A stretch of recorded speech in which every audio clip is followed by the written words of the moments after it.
ഭൂമി ഞാൻ വാഴുന്നിടം നമ്മുടെ സ്വന്തം വേടന്റെ ഒരു 4 കൊല്ലം മുമ്പ് ഇറങ്ങിയ ഒരു മ്യൂസിക് ആൽബമാണ് ഈ ഭൂമി ഞാൻ വാഴുന്നിടം എന്ന് പറഞ്ഞത്. 4 മില്യൺസ് ഓഫ് വ്യൂസ് യൂട്യൂബിൽ കിട്ടിയിട്ടുണ്ട്. നമ്മൾ ഇതിനു മുമ്പേ 1-2 വീഡിയോസ് വേടന്റെ വാടാ വേട എന്നുള്ളതും ഞാൻ മോനലോവ ഒന്ന് രണ്ട് പാട്ടുകൾ നമ്മൾ റിയാക്ട് ചെയ്തിട്ടുണ്ടായിരുന്നു. റിയാക്ട് ചെയ്യാൻ മാത്രമല്ല അതിന്റെ മീനിങ്സ് എന്താണ് വേടൻ ഉദ്ദേശിക്കുന്നത് വരികളിലൂടെ എന്ന് പറയുന്നത് നമ്മൾ ട്രൈ ചെയ്തിട്ടുണ്ടായിരുന്നു പറയാൻ വേണ്ടിയിട്ട്. സോ നല്ല റെസ്പോൺസ് കിട്ടിയിട്ടുണ്ടായിരുന്നു. സോ ഈ ഭൂമി ഞാൻ വാഴുന്നിടം എന്ന് പറഞ്ഞ ഒരു സോങ് അത് റിയാക്ട് ചെയ്യണമെന്നും ഇതിന്റെ ഈ ഒരു സോങ് ലിറിക്സ് ഒന്ന് ഡീകോഡ് ചെയ്യണമെന്നും പറഞ്ഞിട്ട് ഒരാള് ഒരു കമന്റ് ചെയ്തതായിട്ട് ഞാൻ ഇപ്പോഴും ഓർക്കുന്നു. സോ ആൻഡ് ഞാൻ ഇതൊരു ബിഗ് ഫാനാണ്, ഈ ഒരു പാട്ടിന്റെ ഒരു ബിഗ് ഫാനാണ്, വേടന്റെ ഒരു ബിഗ് ഫാനാണ്. സോ അദ്ദേഹത്തിന്റെ എല്ലാ പാട്ടുകളും എല്ലാം കേട്ടിട്ടുണ്ട്, പക്ഷെ റിയാക്ട് ചെയ്യാൻ ഒരുപാട് വൈകിപ്പോയി അറിയാം. So anyway without wasting any more time guys, let's get into it. And ഭൂമി ഞാൻ വാഴുന്നിടം 2 മിനിറ്റ് 22 സെക്കൻഡ് മാത്രമേ ഉള്ളൂ കേട്ടോ. Let's go. ഭൂമി ഞാൻ വാഴുന്നിടം. വൗ.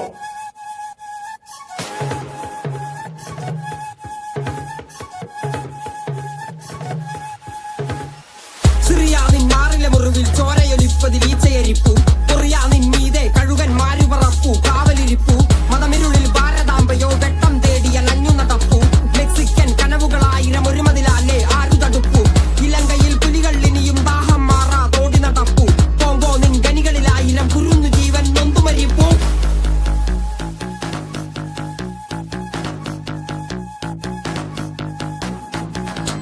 ഞാൻ വാഴുന്നിടം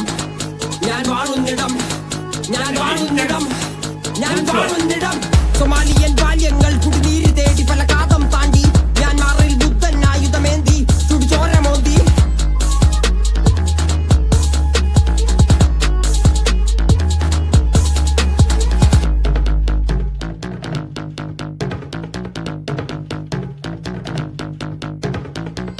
ആമസോൺ വീര നിന്നുടെ മാറു തുളഞ്ഞതിൽ കാട്ടുകരഞ്ഞു ആഫ്രിക്കൻ പോർക്കളങ്ങളിൽ ആൺമകനുയരനെ അമ്മ കരഞ്ഞു ആർട്ടിക്കിൽ പനിമലയുരുകി കടലു നിറഞ്ഞതിൽ കരകൾ മറഞ്ഞു ന്യൂയോർക്കിൽ മണ്ണിൻ മകനിൻ മൂച്ചു നിലച്ചതിൽ പോര് നടന്നു പാലസ്തീൻ പല നൂറായി പലായനം ഒരു പതിവായി മാറി ചീനാനിൻ ചെങ്കൊടി താഴെ ഖുറാൻ എറിഞ്ഞതിൽ മണം പരന്നു.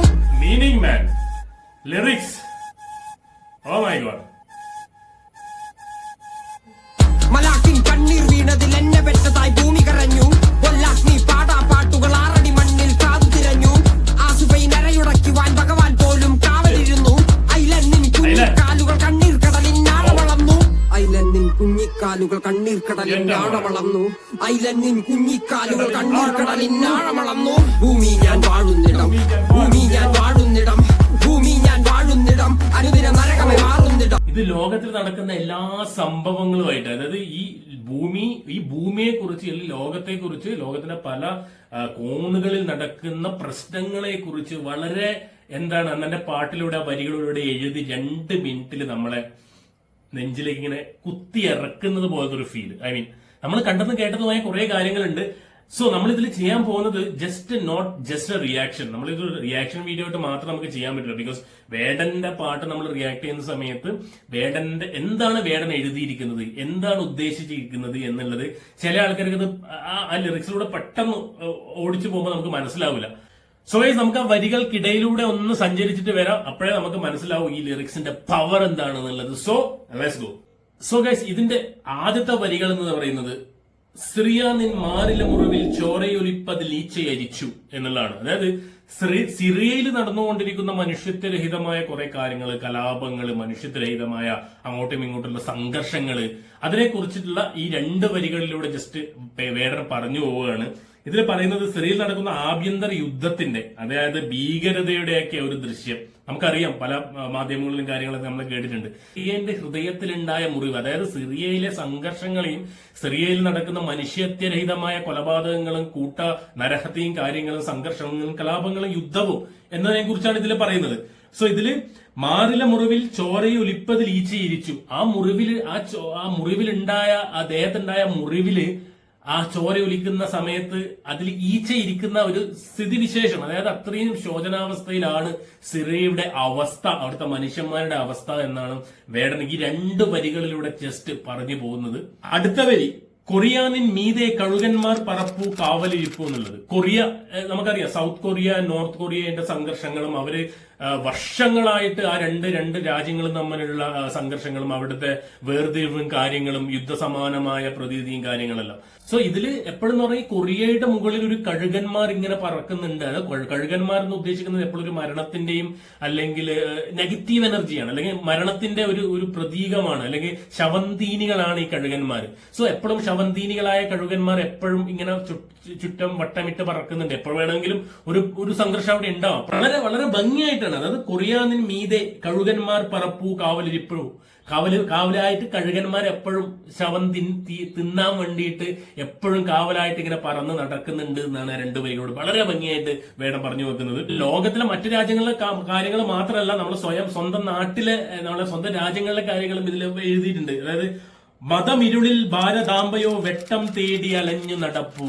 എന്റെ മോനെ, മതമിരുളിൽ, മതമുണ്ടാക്കുന്ന ആ ഒരു ഇരുട്ടില്, അതായത് മതം എപ്പോഴും മതം തിന്ന് ജീവിക്കുന്നവരും അല്ലെങ്കിൽ മതത്തെക്കുറിച്ച് ഇങ്ങനെ എന്താണ് കൊട്ടിഘോഷിച്ച് നടക്കുന്നവരും മതം ഭക്ഷണമായിട്ട് തിന്നുന്നവരൊക്കെ ഈ രാജ്യത്തൊരു ഇരുട്ട് സൃഷ്ടിക്കുകയാണ്, അല്ലെങ്കിൽ ഒരു അന്ധകാരം സൃഷ്ടിക്കുകയാണ്. ആ അന്ധകാരത്തില് വെട്ടം കിട്ടാതെ, വെളിച്ചം കിട്ടാതെ ഭാരതാംബ, നമ്മുടെ ഭാരതാംബ എന്ന് കാണുന്ന സങ്കല്പ ദേവി തന്നെ വെട്ടം കിട്ടാതെ, വെളിച്ചം കിട്ടാതെ ആ ഇരുട്ടിൽ അലയുന്നു എന്നാണ്. വളരെ ഇന്ത്യയിൽ മതത്തിന്റെ പേര് നടക്കുന്ന സംഘർഷങ്ങൾ, വിദ്വേഷങ്ങൾ നമ്മൾ കണ്ടിട്ടുള്ള അല്ലെങ്കിൽ കേൾക്കുന്ന ഒരുപാട് കാര്യങ്ങൾ അല്ലെ. മതഭ്രാന്ത് കാരണം നമ്മുടെ വെളിച്ചവും വെട്ടവും ഇല്ലാതെ നമ്മളെ നാട്ടിൽ നടക്കുന്ന കുറെ കാര്യങ്ങൾ, കലാപങ്ങൾ, യുദ്ധസമാനമായ രീതികൾ, മനുഷ്യന്മാർ തമ്മിലുള്ള വെറുപ്പ് കാര്യങ്ങളൊക്കെ നമ്മുടെ നാട്ടിൽ നടക്കുന്ന സംഭവങ്ങളൊക്കെ അതിൽ വ്യക്തമായിട്ട് രണ്ട് വരി കേട്ടോ. വേറെ കുറേയൊന്നും എഴുതുന്നില്ല, രണ്ട് വരി. അത് ഭയങ്കര എന്തൊരു എഴുത്താണ്. മതം ഇരുളിൽ ഭാരതാംബയോ വെട്ടം തേടി അലഞ്ഞു നടപ്പു. Wow. And next one, Mexican കനവുകളായിരം ഒരു മതിലാലെ ആരു തടുപ്പു. മെക്സിക്കൻ കനവുകളായിരം ഒരു മതിലാലെ ആരു തടുപ്പു. അതായത് മെക്സിക്കോ എന്ന് പറയുന്നത് അമേരിക്കയുടെ അടുത്ത് നിൽക്കുന്ന രാജ്യമാണ് മെക്സിക്കോ. സോ മെക്സിക്കോയിൽ നിന്ന് ഒരുപാട് ജനങ്ങൾ അധിനിവേശം എന്നല്ല, എന്താണ് പറയുക, മറ്റു രാജ്യങ്ങൾ ഇപ്പൊ അമേരിക്കയിലേക്ക് കടക്കാൻ ശ്രമിക്കുന്നുണ്ട്. ഒരു അഭയാർത്ഥികളായിട്ട് കുറെ ആൾക്കാർ പല വഴികളിലായിട്ട് അമേരിക്കയിലേക്ക് കടക്കാൻ ശ്രമിക്കുന്നുണ്ട്. പക്ഷെ ആ അഭയാർത്ഥികളെയൊക്കെ അല്ലെങ്കിൽ ആ അധിനിവേശക്കാരെയൊക്കെ അല്ലെങ്കിൽ ആ ഒരു എന്താണ് ആ പാവപ്പെട്ട മനുഷ്യന്മാരെയൊക്കെ ഉപജീവനം അല്ലെങ്കിൽ ജീവിതം തേടി വരുന്ന ആ മനുഷ്യന്മാരെയൊക്കെ വലിയൊരു മതില് കെട്ടിയിട്ട് ഇവിടെ തടഞ്ഞു വെക്കുന്ന ഒരു അവസ്ഥയുണ്ട്. കയറ്റി വിടുന്നില്ല. നമുക്കറിയാം ഇപ്പോഴും നടന്നുകൊണ്ടിരിക്കുന്ന ട്രംപ് മെക്സിക്കാരൊക്കെ അടിച്ചു പുറത്താക്കണം എന്നൊക്കെ പറയുന്നു. ലൈക്ക് അതൊരു പൊളിറ്റിക്കലാണ്, സംഭവം പൊളിറ്റിക്കലാണ്. അപ്പൊ അതിനെ കുറിച്ചാണ് ഇവിടെ പറയുന്നത്. അമേരിക്കയിലേക്ക് കുടിയേറാൻ ശ്രമിക്കുന്ന മെക്സിക്കൻ ജനതയുടെ സ്വപ്നങ്ങൾ തകർക്കുന്ന മതിലുകൾ. ആ മതിലുകൾ മെക്സിക്കൻ ജനതയുടെ ആ ഒരു സ്വപ്നങ്ങൾ, നമ്മള് എന്താണ് ആ കുറെ മനുഷ്യന്മാരുടെ സ്വപ്നങ്ങൾ തകർക്കുന്ന ആ മതിലുകളെ കുറിച്ചാണ്. അവരെ തടയുന്ന അതിർത്തി മതിൽക്കെട്ടിനെയും ഇത് സൂചിപ്പിക്കുന്നുണ്ട്. മതിൽക്കെട്ട് കൊണ്ട് മനുഷ്യരുടെ സ്വപ്നങ്ങളെ തടയാനാകുമോ? അത് ഭയങ്കര ക്വസ്റ്റ്യൻ കേട്ടാ. ഈ വലിയൊരു മതിൽക്കെട്ട് കൊണ്ട് മനുഷ്യരുടെ സ്വപ്നങ്ങളെ ഉടയ്ക്കാനാകുമോ അല്ലെങ്കിൽ തടയാനാകുമോ എന്നാണ് നമ്മുടെ വേടൻ ആ രണ്ട് വരികളിലൂടെ ചോദിക്കുന്നത്. നെക്സ്റ്റ്, ഇലങ്കയിൽ പുലികൾ ഇനിയും ദാഹം മാറാതോടി നടപ്പു. ഇലങ്ക എന്ന് പറയുന്നത് ശ്രീലങ്ക തന്നെയാണ്. ശ്രീലങ്കയിൽ ഇപ്പോഴും പുലികൾ എന്താണ് നമുക്കറിയാം, ശ്രീലങ്കൻ പുലികളുടെ കാര്യങ്ങളാണ്. ശ്രീലങ്കൻ പുലികൾ ഇനിയും ദാഹം മാറാതോടി നടപ്പു. അവരുടെ കലാപങ്ങൾ തീർന്നിട്ടില്ല. എന്തിനാണ് കലാപം പൊട്ടിപ്പുറത്തൊന്നും അല്ലെങ്കിൽ അതിലെ പൊളിറ്റിക്കലായ കാരണങ്ങളുണ്ട്, കുറെ കാരണങ്ങളുണ്ട്. സോ ഇവരും ദാഹം തീരാത്ത പുലികൾ അവിടെ ഇവിടെയൊക്കെ എന്താണ് ഓടി നടപ്പുന്നുണ്ട്. അതിന്റെ ഫലമായിട്ട് ആഭ്യന്തര യുദ്ധത്തിന്റെ അവശേഷിപ്പുകളാണ്, അതായത് ശ്രീലങ്കയിൽ നടക്കുന്നുള്ള ആഭ്യന്തര യുദ്ധത്തിന്റെ അവശേഷിപ്പുകൾ ഇപ്പോഴും തുടർന്നുകൊണ്ടിരിക്കുന്നു. സൊസൈറ്റിയിൽ, സമൂഹത്തിൽ അതിന്റെ ദുരിതം അനുഭവിക്കുന്ന കുറെ ആൾക്കാരുണ്ട് എന്നാണ്. ലൈക്ക് ആ കലാപം ഇതുവരെ വിട്ടുമാറിയിട്ടില്ല ശ്രീലങ്കയിൽ നിന്ന്. ശ്രീലങ്കയുടെ മണ്ണിൽ ഇപ്പോഴും ഉണ്ട് എന്ന് തന്നെയാണ് അവർ വേടൻ രണ്ട് വരികളിലൂടെ വ്യക്തമാക്കുന്നത്. ശ്രീലങ്ക, മെക്സിക്കോ, അതേപോലെ ഇന്ത്യ, സിറിയ കാര്യങ്ങളൊക്കെ ഓരോ രാജ്യങ്ങളിൽ നടക്കുന്ന, ലോകമെമ്പാടും മനുഷ്യത്വരഹിതമായി എവിടേക്ക് എന്തൊക്കെ നടന്നിട്ടുണ്ടോ, അല്ലെങ്കിൽ കലാപങ്ങൾ നടന്നിട്ടുണ്ടോ, അല്ലെങ്കിൽ സംഘർഷങ്ങൾ നടന്നിട്ടുണ്ടോ, യുദ്ധം നടന്നിട്ടുണ്ടോ, അതിനൊക്കെ എന്താ നമ്മൾ കേട്ടതും കണ്ടതുമായ കുറെ കാര്യങ്ങളാണ്. ഇനിയും കഴിഞ്ഞിട്ടില്ല. നിങ്ങൾക്ക് നിൽക്കുക. വരികൾ ഇനിയാണ് വരാൻ പോകുന്നത്. കോങ്കോ നിൻ ഗനികളിലായ കുരുന്നു ജീവൻ നൊന്തു മരിച്ചു. കോങ്കോ, അതായത് കോങ്കോ നിധി ഖനികളിൽ, അതായത് കോങ്കോ എന്ന് പറയുന്ന പോലെ സ്വർണ്ണ ഖനികളിൽ ആണ് എനിക്ക് എന്റെ ഒരു പേഴ്സണൽ ഒരു ഇത്. അവിടെ ഒരുപാട് ഖനികളുണ്ട് കോങ്കോയിൽ. പക്ഷെ കോങ്കോയിൽ എന്താണ് സംഭവം എന്ന് വെച്ചാൽ അവിടെ ഒരുപാട് ബാലവേല, ഒരുപാട് വളരെ ചെറിയ കുട്ടികളെ ഖനികളിലേക്ക് പണിയെടുപ്പിക്കാൻ വേണ്ടിയിട്ട് അല്ലെ പണിയെടുപ്പിച്ചുകൊണ്ട് ബാലവേല ചെയ്യിപ്പിക്കുന്ന ഒരു പ്രവണത എല്ലാ കോങ്കോയില് സ്ഥിരമാണ്. എല്ലാ അവിടെ ഒരു ഭയങ്കര ഒരു പൊളിറ്റിക്കൽ ഒരു ഇഷ്യൂയും കൂടിയാണ്. പക്ഷെ എന്താണ് ആഫ്രിക്കൻ രാജ്യമായ കോങ്കോയിലെ ഖനികളിലെ ബാലവേല നടക്കുന്നതിനെതിരെയാണ് ഈ വേടൻ പറഞ്ഞു വെക്കുന്നത്. കൊടും ദാരിദ്ര്യം കാരണം കോങ്കോ എന്ന് പറഞ്ഞാൽ അത്രയും ദാരിദ്ര്യം ആഫ്രിക്കൻ രാജ്യങ്ങൾ നമുക്കറിയാം. അത്രയും ദാരിദ്ര്യമുള്ള ഭക്ഷണത്തിനും വെള്ളത്തിനും വേണ്ടിയിട്ട് ഈ കുരുന്നുകൾ, ചെറിയ കുട്ടികൾ ഖനികളിൽ പണിയെടുക്കേണ്ടി വരുന്ന ആ ഒരു അവസ്ഥ എന്നാണ്. അവസ്ഥയെ കുറിച്ചിട്ട് തന്നെയാണ് ഈ രണ്ട് വരികളിലൂടെ വളരെ മനോഹരമായിട്ട് വെക്കുന്നത്. സോ ഖനികളിൽ പണിയെടുത്ത് വെള്ളത്തിനു വേണ്ടിയും ഭക്ഷണത്തിനു വേണ്ടിയും പണിയെടുത്ത് മരിക്കുന്ന കുറെ കുരുന്നുകളുടെ ജീവനുകളെ കുറിച്ചിട്ടാണ് പ്രതിപാദിച്ചിരിക്കുന്നത്. അടുത്ത വരികൾ, സൊമാലിയൻ ബാല്യങ്ങൾ കുടി നീര് തേടി പല കാതം താണ്ടി. വാവ്, സൊമാലിയൻ ബാല്യങ്ങൾ കുടി നീര് തേടി പല കാതം താണ്ടി. എഴുതുമ്പോൾ നമുക്ക് മനസ്സിലാവുന്നു സൊമാലിയയിലെ ബാല്യങ്ങൾ, സൊമാലിയയിലെ കുട്ടികൾ. സൊമാലിയ നമുക്കറിയാം ഏറ്റവും കൂടുതൽ ദാരിദ്ര്യം അനുഭവിക്കുന്ന ലോകരാഷ്ട്രങ്ങളിലൊന്നാണ് സൊമാലിയ. കടുത്ത പട്ടിണി, വെള്ളം കുടിക്കാനുള്ള വെള്ളം പോലും തേടി അലയേണ്ടി വരുന്ന കുരുന്നുകളുടെ ജീവിതം, അങ്ങനെ കുടിവെള്ളം പോലും കിട്ടാതെ മരിച്ചു വീഴുന്ന കുറെ ജീവിതങ്ങൾ. വളരെ മനോഹരം. സൊമാലിയയിലെ ബാല്യങ്ങൾ കുടിനീര് തേടി പല കാതം തന്നെ എത്രയോ കാലങ്ങളായി അലഞ്ഞുകൊണ്ടിരിക്കുകയാണ്. ആ വരൾച്ചയും ദാരിദ്ര്യത്തെയും പ്രതിപാദിക്കുന്ന രണ്ട് വരികൾ. വാവ്, എന്തൊരു മനോഹരമായിട്ടാണ് എഴുതി വെച്ചിരിക്കുന്നത്. എന്തൊരു എല്ലാ കാര്യങ്ങളിലേക്കും വേടന്റെ ശ്രദ്ധ പോകുന്നുണ്ട്, അല്ലെങ്കിൽ ഇതൊക്കെ ശ്രദ്ധിക്കുന്നു. ഇതൊക്കെ നമ്മൾ പാട്ടിലൂടെ പ്രതിപാദിക്കേണ്ട കാര്യങ്ങളാണെന്നാണ്. വെറുതെ എഴുതി വിടുന്ന വരികളല്ല. ഇത് വെറുതെ എഴുതി വിടുന്ന വരികളല്ല. പവർഫുൾ, സോ പവർഫുൾ വരികൾ. ആൻഡ് അടുത്തത്, മ്യാൻമാറിൽ ബുദ്ധൻ ആയുധമേന്തി ചുടുചോര മോന്തി. മ്യാൻമാറിൽ നമുക്കറിയാം, മ്യാൻമാറിൽ സംഘർഷങ്ങൾ നടന്നിട്ടുണ്ടായിരുന്നു. ആർക്കെതിരെ? നമ്മുടെ ബുദ്ധ സന്യാസിമാർ, റോഹിംഗ്യൻ മുസ്ലിങ്ങൾക്കെതിരെ മ്യാൻമാറിൽ നടന്ന സംഘർഷങ്ങൾ നമ്മൾ പല മീഡിയയിലും കാര്യങ്ങളൊക്കെ വായിച്ചാണ്. ആ സമയത്ത് ഈ ബുദ്ധമതത്തിൽപ്പെട്ട ആൾക്കാർ തന്നെ അഹിംസാ സിദ്ധാന്തത്തിന് വിരുദ്ധമായി ഇവർക്കെതിരെ പ്രവർത്തിച്ചു എന്നുള്ള വാർത്തകൾ ഉണ്ടായിട്ടുണ്ടായിന്. അതായത് ബുദ്ധമതം എന്ന് പറയുന്നത് എപ്പോഴും സമാധാനത്തിന്റെ മതമാണ്. ഈ സമാധാനത്തിന്റെ മതമാണ്. ബുദ്ധ സന്യാസികൾ തന്നെ ഈ അഹിംസക്ക് എതിരായി ഹിംസക്ക് വേണ്ടി അല്ലെങ്കിൽ വയലൻസിന് വേണ്ടി ആയുധമേന്തി എന്നാണ് ഇതിൽ പറയുന്നത്. ബുദ്ധ സന്യാസിമാർ മ്യാൻമാറിൽ ബുദ്ധൻ ആയുധമേന്തി, ബുദ്ധൻ എന്ന് പറയുന്നത് ബുദ്ധ സന്യാസികൾ ആയുധമേന്തി ചുടുചോര ആഫ്രിക്കൻ പോർക്കളങ്ങളിൽ ആൺമകനുകിരിനായി അമ്മ കരഞ്ഞു. ആഫ്രിക്കൻ പോർക്കളങ്ങളിൽ ആൺമകനുകിരിനായി അമ്മ കരഞ്ഞു.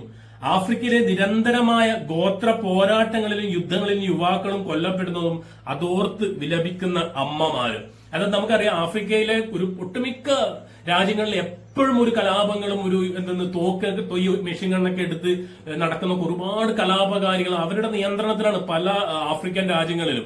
കടുത്ത ദാരിദ്ര്യത്തിലുമാണ് ഇതിനിടയ്ക്ക് ഇവന്മാർ ഈ കലാപവും നടത്തുന്നുണ്ട്. സോ ഈ ചെറിയ കുട്ടികൾ നമ്മൾ ഒരുപാട് വീഡിയോയിൽ കണ്ടിട്ടുണ്ട്. ഈ തോക്ക് വേടിയിട്ട് ഈ കലാപകാരികളായിട്ട് മുമ്പിട്ട് അവരെ കുട്ടികളെ മുൻനിർത്തിയാണ് ഈ കലാപം സൃഷ്ടിക്കുന്നത്. സോ ഇത്തരം കലാപങ്ങളിൽ ഇരയായിട്ടുള്ളതും അല്ലെങ്കിൽ ആ കലാപകാരികളുടെ കൂടി സ്വയം വീണ് മരിക്കുന്ന കുറെ ആൺമക്കൾ, അതായത് ആൺകുട്ടികളാണ് ഇവരെടുക്കുക. സോ അവരെ ഓർത്ത് വിലപിക്കുന്ന അമ്മമാരും അമ്മമാരുടെ ദുഃഖത്തെ കുറിച്ചാണ് വളരെ ഇന്റൻസീവായിട്ട് വളരെ ഡീപ്പായിട്ട് രണ്ട് വരികളിലൂടെ നമ്മുടെ വേടൻ പറഞ്ഞു വെക്കുന്നത്. സോ അടുത്തത്, ന്യൂയോർക്കിൽ മണ്ണിൻ മകനിൽ മൂച്ചു നിലച്ചതിൽ പോരു നടന്നു.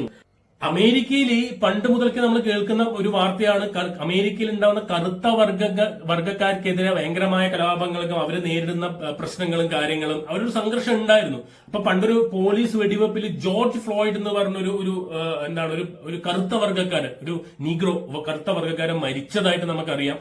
ഈ ജോർജ് ഫ്ലോയിഡ് എന്ന യുവാവിന്റെ മരണത്തിന് ശേഷം ബ്ലാക്ക് ലിവ്സ് മാറ്റർ എന്ന് പറയുന്ന വലിയൊരു പ്രക്ഷോഭം ന്യൂയോർക്കിൽ ഉണ്ടായിരുന്നു, അമേരിക്കയിൽ ഉണ്ടായിരുന്നു. ഭയങ്കരമായ പൊളിറ്റിക്കൽ ഇഷ്യൂസ് ഉണ്ടായ ഒരു സംഭവമാണ് അത്. പല ആൾക്കാർ റിപ്പോർട്ട് ചെയ്തിരുന്നു. സോ ബ്ലാക്ക് ലിവ്സ് മാറ്റർ, കറുത്ത വർഗ്ഗക്കാരുടെ ജീവനും ഇവിടെ മാറ്റർ ആണ് അല്ലെങ്കിൽ ഇമ്പോർട്ടന്റ് ആണ് എന്ന് വലിയ വലിയ ബോർഡുകളും കാര്യങ്ങളൊക്കെ വന്നു. ഇത് ഭയങ്കര ഒരു പൊളിറ്റിക്കൽ ഇഷ്യൂ ആയി. സോ അതാണ് ഇവിടെ വളരെ വളരെ വളരെ സിമ്പിൾ ആയിട്ട് രണ്ട് വരികളിലൂടെ വേടൻ പറഞ്ഞു വെക്കുന്നത്. അമേരിക്കയിൽ ന്യൂയോർക്കിൽ മണ്ണിൽ മകളിൽ മൂച്ചു നിലച്ചതിൽ പോര് നടന്നു. അതായത് പോലീസ് അതിക്രമങ്ങളെ കുറിച്ചിട്ട് കറുത്ത വർഗ്ഗക്കാരായ മനുഷ്യന്മാർക്കെതിരെ ന്യൂയോർക്കിൽ നടന്ന പോലീസ് അതിക്രമങ്ങളെ കുറിച്ചുള്ള പ്രതിപാദിക്കുന്ന രണ്ട് വരികൾ അത് നമ്മൾ ഓർമ്മിപ്പിക്കുകയാണ് ചെയ്യുന്നത്. സോ പാലസ്തീനിൽ പലനൂറായി പാലായനം ഒരു പതിവായി മാറി. പാലസ്തീനിൽ പലനൂറായി നടക്കുന്ന പാലായനം. പാലസ്തീനിലെ അവസ്ഥ നമുക്കറിയാം. അതിനെക്കുറിച്ച് ഞാൻ കൂടുതലൊന്നും പറയുന്നില്ല. പാലസ്തീൻ ഇപ്പോഴും നടന്നുകൊണ്ടിരിക്കുന്ന യുദ്ധവും സംഘർഷവും കലാപങ്ങളും കുരുന്നുകളും അവരുടെ ജീവനുകളും മരണങ്ങളും നമ്മൾ കാണുന്നതാണ്, കൺമുന്നിൽ കാണുന്നതാണ്, കേൾക്കുന്നതാണ്. സോ പാലസ്തീനെ കുറിച്ചിട്ടും പ്രതിപാദിക്കുന്നുണ്ട്. ചീന നിൻ ചെങ്കൊടി താഴെ ഖുറാൻ എരിഞ്ഞതിൽ മണം പരന്നു. അതായത് ചൈനയിലെ ഉയ്ഗൂർ എന്ന് പറഞ്ഞൊരു മുസ്ലിം സമുദായങ്ങളുണ്ട്. വളരെ ചെറിയ രീതിയിലുള്ള സമുദായങ്ങളാണ് ചൈനയിലുണ്ട്. സോ അവർക്കെതിരെ വർഗീയ അധിക്ഷേപങ്ങളും മനുഷ്യത്വരഹിതമായ പ്രവർത്തനങ്ങളും ചൈനയിൽ നടന്നിട്ടുണ്ട്. സോ ആ ചൈനയിൽ നടത്തുന്ന ആ ഒരു പ്രതിഷേധങ്ങൾക്കെതിരെ അല്ലെങ്കിൽ ആ ഒരു സംഘർഷാവസ്ഥയെക്കുറിച്ച് മുസ്ലിങ്ങൾക്കെതിരെ അല്ലെങ്കിൽ ഈ ഉഗിയൂർ എന്ന ആ ഒരു മുസ്ലിം സമുദായത്തിനെതിരെ ചൈനയിൽ നടന്ന ആ ഒരു സംഭവത്തെ കുറിച്ചാണ് ഈ രണ്ട് വരികൾ പറയുന്നത്. ചീന നിൻ ചെങ്കൊടി താഴെ, നിന്റെ ചെങ്കൊടി താഴെയാണ് സംഭവം നടന്നത്. ഖുറാൻ എരിഞ്ഞതിൽ മണം പകർന്നു. ലൈക്ക് മുസ്ലിങ്ങൾക്കെതിരായ അതിക്രമങ്ങളെ കുറിച്ചാണ് ഇതിൽ പറയുന്നത്.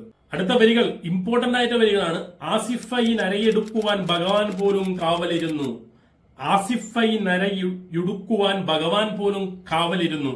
അതായത് കാശ്മീരിലെ ഒരു പെൺകുട്ടി ക്രൂര ബലാത്സംഗം ചെയ്ത് കൊല്ലപ്പെട്ട ഒരു പെൺകുട്ടിയാണ് ആസിഫയുടെ മരണം. സോ ആസിഫയുടെ മരണം ഒരു കൊലപാതകമായിരുന്നു എന്നായിരിക്കും എല്ലാവർക്കും അറിയാം.